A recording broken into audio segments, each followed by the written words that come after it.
Good evening. I'm John Bailey. This is People to Be Heard, the program where people who have something to say have their say.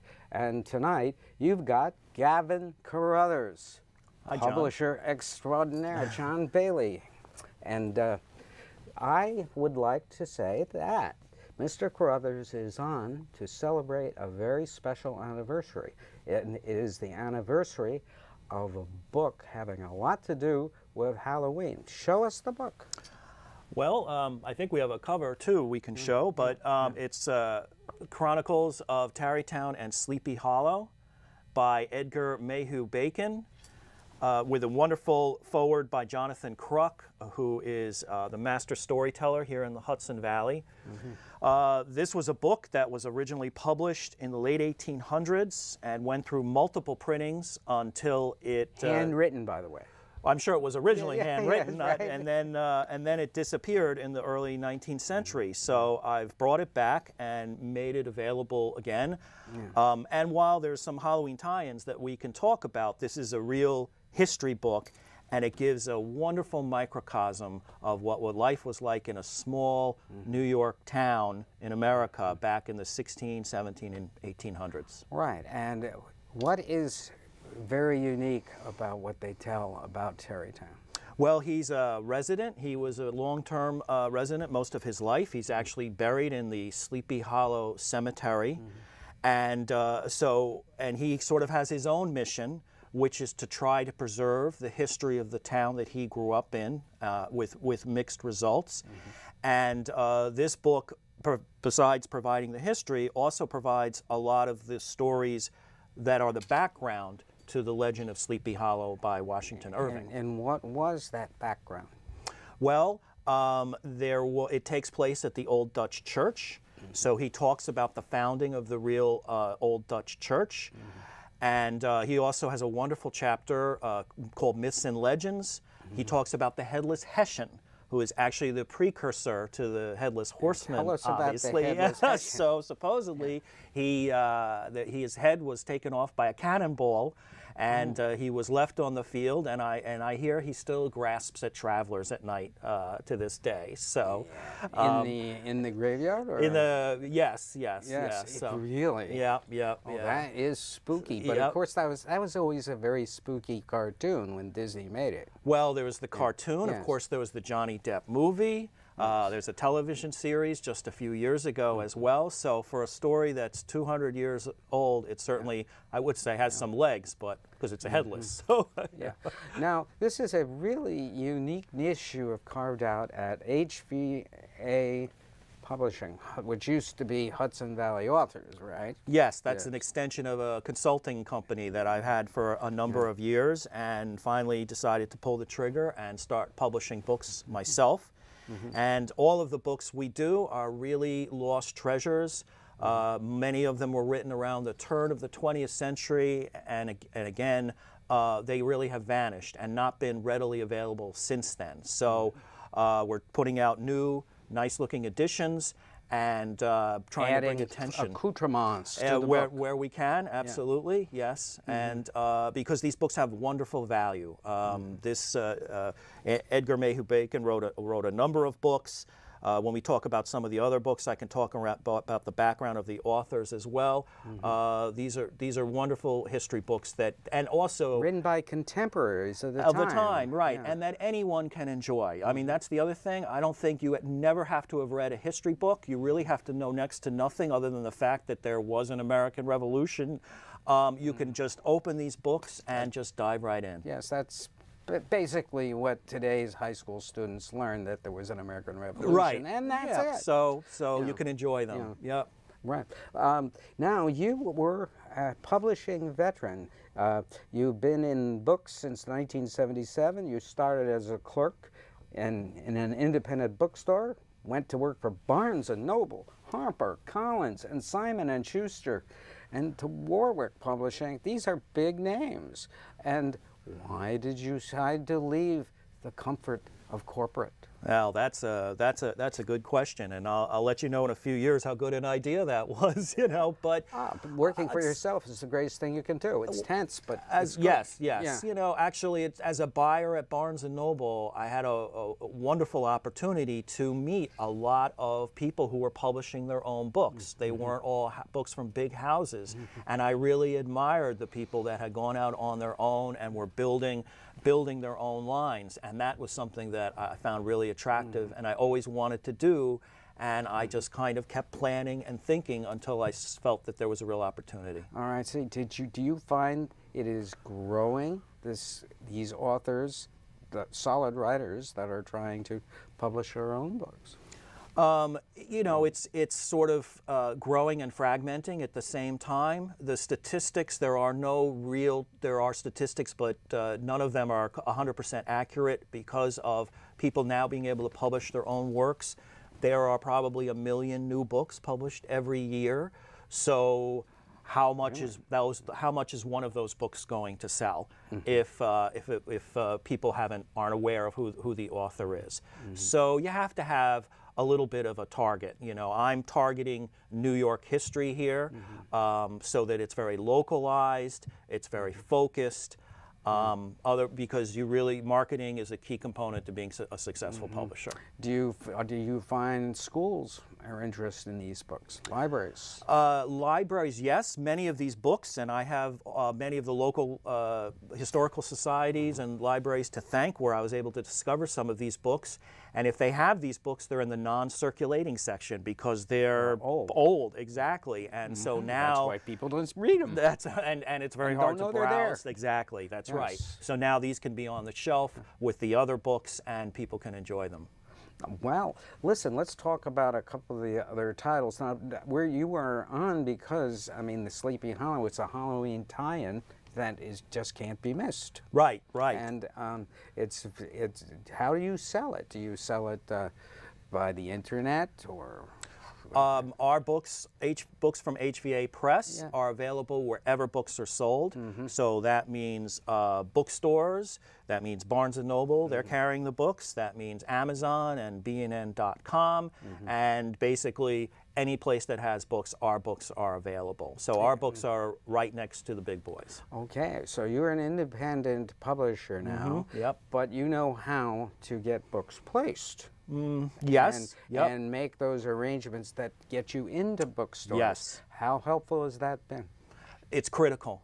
It's critical in, you know, the books that I am publishing are so much about discovery. You know, thanks to shows like this, I'm sure there's people that will go search them out. But let's hope. But you know, these books are this Chronicles of Tarrytown. When you go to Tarrytown and visit the Phillipsburg Farm, which is an old working farm from the 1750s, or you go to Sunnyside, the home of Washington Irving, our books will be there. And he probably talks about those farms in the book. Exactly, he has whole chapters about these places. Absolutely, yeah. So you can read the book and visit the places, or visit the places and read the book, and it just brings history to life. Right, and tourists coming to the area absolutely should arm themselves with some of your books. It's a great way. Yep. Let's see.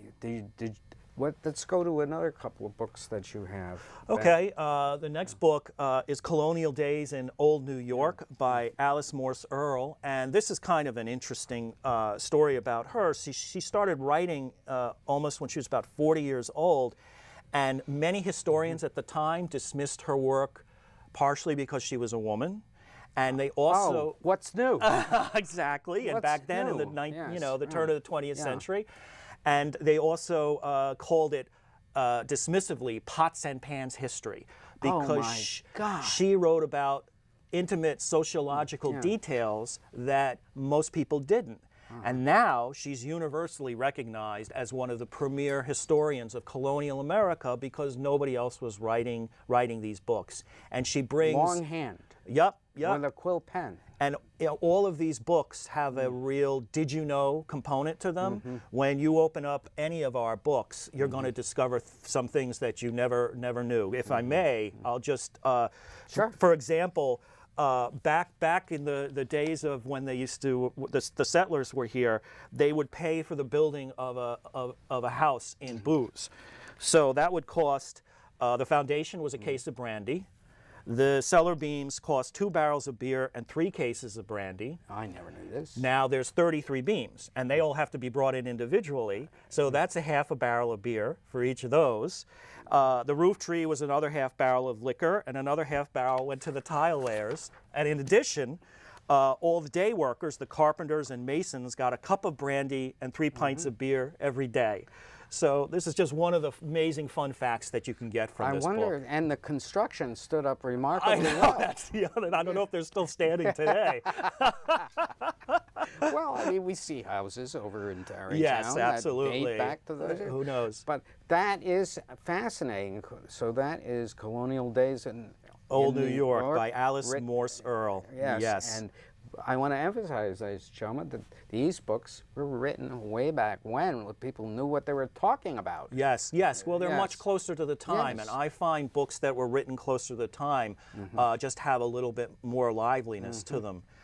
There's a wonderful quote from Alice Morse Earl that we're sort of, if we have a mission statement, this is it. And she says, we all know we love our country, but we don't always know why. That's why we should love history, because it shows us how to love our country. Oh, how true. History is a harsh taskmaster. If you don't know it, you repeat it. Right, absolutely. Absolutely. So, but again, these are fun books too. I mean, you're absolutely right in what you're saying. Like, But no violence. These there's were no fact-based. There is, yes, there's some comments about the Revolutionary War, but otherwise, no. I mean, colonial days is very much the day-to-day life of. Are they readable for Americans. children? You know, like 8 to 12. I or would say maybe 12 to 12 15? and up if they're a 12 good and up, reader. I see. Yeah, yeah, but there's nothing inappropriate in any of these books Okay. for a child. Okay, well, of course, the colonists and the people in the settlers had to work. They didn't had to have work. distractions. They had to make their own tools to Yes. build their own houses. They are tough and, hombres. you know, that's real American stock. So that you know? it is. That's what America used to be instead of the whining that goes on incessantly today. Now, third book. So our third book is the autobiography of S.S. McClure. He had started a magazine called McClure's Magazine in the late 1800s. Which I'd never heard of until I discussed it with you. If Dallas Kearns Goodwin talks about it, spends a chapter on it in her book, The Bully Pulpit. So he introduced many otauthors to Americans that had never been, we'd never seen before, such as Robert Louis Stevenson, L. Rider Haggard, author of King Solomon's Mines, Arthur Conan Doyle, creator of Sherlock Holmes, of course, Jack London, Stephen Crane, Upton Sinclair, Maria Montessori. This magazine was huge and had a huge influence. He also invented a literary magazine. Absolutely, and he also invented investigative reporting. He was the first one with the idea to pay a reporter a salary to work on a story. He paid Ida Tarbell to focus on Standard Oil, and when that article was finally published, it led to the breakup of that monopoly. Does that book deal with the attitude towards this muckraking journalism, which was new at the time? He invented it, so he does speak about it and his idea of What was the public reaction to it?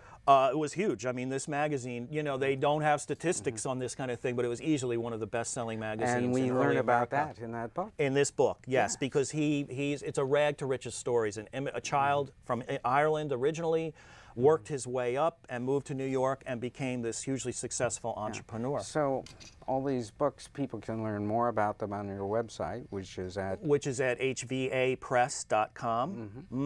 Okay. Yep. Right. And another interesting piece about my autobiography is Willa Cather, who is Pulitzer Prize-winning American author from the 20th century. She wrote My Antonia and O Pioneers. She joined McClure's as managing editor, but eventually left to pursue her writing full-time. So when he wanted to do his autobiography, he asked her to ghostwrite it. But she got no credit. I see. He thanks her in the acknowledgments, but he doesn't say why.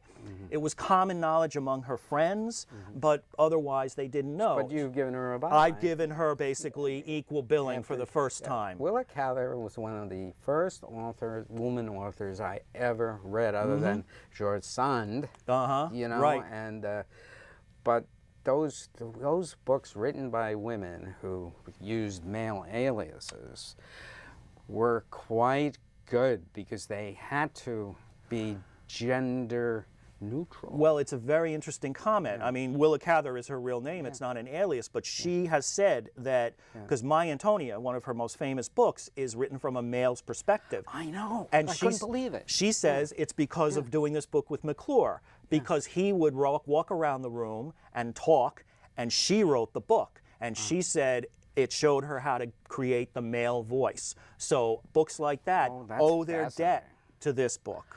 You know what? I'm really glad we decided to do this, because here in a colonial time, we've got Battle of White Plains coming up, the anniversary. We have the Halloween legends around the Hudson Valley. But Hudson Valley is really the cradle of America, other than Virginia and Massachusetts. This is where it happened. We have a saying, the history of New York is the history of America. Right, and you are the discoverer of lost authors. Absolutely, and wonderful books. And again, these are places you can visit today. Visit sleepyhollow.com and hudsonvalley.org are both great websites to go to actually visit the places that are in some of these books. Do you have a reason why you actually left commercial publishing? It's all commercial, but big time publishing for this genre? Did you feel you were? It's, you know, John, one of the wonderful things about being a book consumer or a book publisher in any way is the thrill of discovery. And I moved from New York City out to Warwick, New York over a decade ago, and started looking into the local history of the town and then local history of New York, and came across these books. And this is all information that I had never learned before. I was not aware before. It was all very eye-opening for me. All of these things I'm telling you a year ago, I didn't know. And I wanted to bring that thrill of discovery to the rest of to everyone else. Now, there are many ways to buy books today. What effect do you feel ebooks have had on the public's ability to read and what they read? And what effect does the independent publisher like yourself have? Well, as far as ebooks are concerned, you know, I'm also a student of the book industry, and paperbacks started in the late 30s, early 40s, and at the time, bookstores refused to carry them, and there was certainly talk about them destroying the industry. And in the 1950s and 60s, Jacqueline Suzanne and Mickey Spillane and whatnot, you know, you're right, they're writing very, very commercial books, but mass market, those paperbacks eventually merged into the industry. Audiobooks came along, and at first they didn't have much traction, and of course now it's a very robust business. And ebooks are the same. I think people got perhaps even overly excited about their existence because it was something contemporary and 21st century, but at the end of the day, John, it's just another format. And you kind of have to look at the books you're doing and determine how much of the consumer for that is going to want an ebook, because it does vary by category of book. Right. These are reasonably longer books than you get in an ebook popular thing. Well, I'd say, I mean, these you could do these as an ebook, but you know, I mean, in our chronicles of. You know, we have this isn't going to show very well, of course, but we have a fold-out map of what Tarrytown looked like in the 17 and 1800s. You're not going to get this fold-out map into an ebook. But I'm just a dinosaur. I like books around me. I may not read them, but I certainly love having them. Yes. And just pulling something down. Yes. And having the answer there. Yes. And I think that is one of the charms of books. Absolutely. Yeah, but I old think ones, new ones. I think there are consumers that actually consume all three formats. And one book, they're like, this is something I'd like to listen to. This is something I'd like to just read and dispose of on an ebook. And this book is something I'd like to own in print. Okay. Where do you see the book business going? Well, if we knew that. You know, there's a cliche called content is king. And I think that is really... It's not a cliche, it's true. Well, that's why it's a cliche. Sometimes cliches are true, right? True, cliches are good because they describe it there. It's inevitable that new technologies will come along and books will be available in those new technologies, and that's great, but you got to have the book. If you don't have a book that people want, the fact that it's in a new format is not going to make it any more popular. So first you have to have product that people want. And I think that's the main thing you always want to focus on as a publisher is there a place for this book? Okay, so how did you, as a publisher, find those books that people want? Well, it was, you know, I do a lot of book scouting. I spend a lot of time going around to the used bookstores that are still left and just seeing what's available about New York State on the shelf. As I mentioned, I've gone to a number of the local libraries and the internet. Been to the Bruised Apple? And not yet. In Peekskill? Not yet. Marvelous place. But I will. And also the internet. Absolutely, the internet is a great place to do research as well. So there's a lot of different components. Find anything you want on the internet. Eventually. Yes. Eventually. It's not always. Jonathan Crook, who wrote the foreword to Chronicles of Tarrytown and Sleepy Hollow, has written a few books of his own, and I've read them. And he mentions this book in his books, and that's what turned me on to this book. Okay, so Chronicles of Tarrytown and Sleepy Hollow is must reading for anyone who wants to get into the Halloween spirit. Absolutely. Right. Although it is, again, as I said, it talks about the American Revolution, it talks about the founding of Tarrytown, so we're having some fun with the Halloween component of it, but this is also a history book. Angle. Absolutely, right. we have to have an angle. You have to have an angle. But it's not a Halloween, you know, this book is not all about Halloween. But right. it is about... Absolutely. And the truth of the times. Absolutely. It's a great way to say it. And the superstition. Absolutely, yes. Superstition, beliefs. Yep. And it was dark, not many streetlights. That's true. Yes. Right, exactly. None of that lighting. Now, the moving ahead, do you feel there's a problem with reading today? That not enough young people, for example, are reading? I don't think it's a problem. It's always a challenge, but frankly, it's always been a challenge. The category of young adult didn't exist up until I think around the 70s or the 80s when they started doing these heavier books about drugs and sex and things like that. That was a real breakthrough in young adult to get kids to read. So talk to any librarian, they'll say getting to young people to read is always a problem. And again, it goes back to content. I remember the Judy Blume books. Absolutely, which were a huge Judy breakthrough. Blume. Absolutely, and she was huge. Even I read a few of those. Yep. And I thought they were so true to life. Yep. And which was a big, you know, but look at Harry Potter. Hardy Boys. Tons of kids have read Harry Potter. So that's introduced a whole generation to the thrill of reading. And maybe, you know, especially when you're in your college, you've got a lot on your plate. It's hard, I think, to read for pleasure. But I think, and maybe getting going when you're 20s and trying to get a career going or whatever. But anybody who's had that experience will come back to it. So I think if you have the books for people, they will come. Okay. Now, you have your own publishing company now, and how are the books going? Are you happy with it? I'm very pleased so far. It's early days, but Chronicles of Tarrytown is on sale at both the Phillipsburg and Sunnyside gift shop, as well as Bella's Boutique, which is right on Broadway in Tarrytown. So we're getting great distribution on that. Barnes & Noble is carrying the books. So it's flying off the shelves. Moving off the shelves. Yes. It's early days. I mean, these books have really been on sale for about a month so far. But early indications are very strong. Are there any movie deals? Not yet. Yeah, no. But I can see whereby I had never heard of McClure's, and that is fascinating to me. Yes, and the irony that back then they didn't put Willa Cather's name on it because she was a nobody.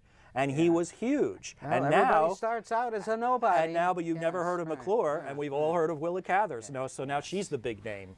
Yeah. Yes. In order to be a somebody, you have to be a nobody You have to- first. right.